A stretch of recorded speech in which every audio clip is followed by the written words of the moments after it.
മാഡത്തിന് may come in? Yes, please. ഒരാൾ കൂടി എസ്കമ്മിനായിട്ടുണ്ട്. Yeah. Hi. Please take your seat. വേണ്ട, ഞാനിപ്പോ കഴിച്ചേ ഉള്ളൂ. ഇവിടെ വന്നിരിക്കും. ഇരിക്കാനായിരുന്നു. Sir, Oh. tea or coffee? കടുപ്പം കൂട്ടി ഇങ്ങനെ അടിക്കാത്തൊരു ചായ, പഞ്ചാര കുറച്ച് മതിയേ. Okay. മാഡം, ഇദ്ദേഹത്തിന് മാഡത്തിനൊന്ന് പരിചയപ്പെടണമെന്ന്. Sure. ഞാൻ ഹംസ. Yes. അല്ല, ഹംസൻ MBBS. Oh, doctor ആണല്ലേ? അല്ല, വക്കീല്. എന്ത്, നിനക്ക് മാത്രമേ വക്കീലാകാവോ? ബാക്കി പറ.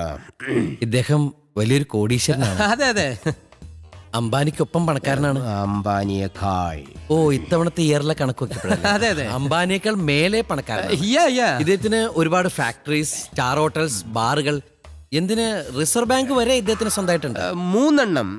റിസർവ് ബാങ്ക് ആണോ 3 എണ്ണം? അതെ, ഇപ്പൊ 2 എണ്ണം പുതുതായിട്ട് ചെയ്യാൻ പോകുന്നു. ഒന്ന് നെടുമങ്ങാട്, ഒന്ന് കാക്കനാട്. റിസർവ് ബാങ്കേ Yeah. മാഡത്തിനോട് ഇയാളെ കുറിച്ച് ഇല്ലാത്ത കാര്യങ്ങൾ പുകഴ്ത്തി പറയണമെന്ന് എന്നോട് പറയാൻ പറഞ്ഞു. എന്തിന്?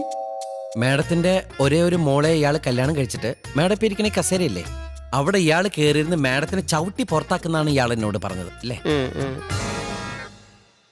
എന്റെ പൊന്നു മാഡം, ഇവനെ വിശ്വസിക്കരുത്, കള്ളനാ. ഞാൻ കാല് പിടിക്കാം. ആ സാരി ഒന്ന് പൊക്കിക്കാം.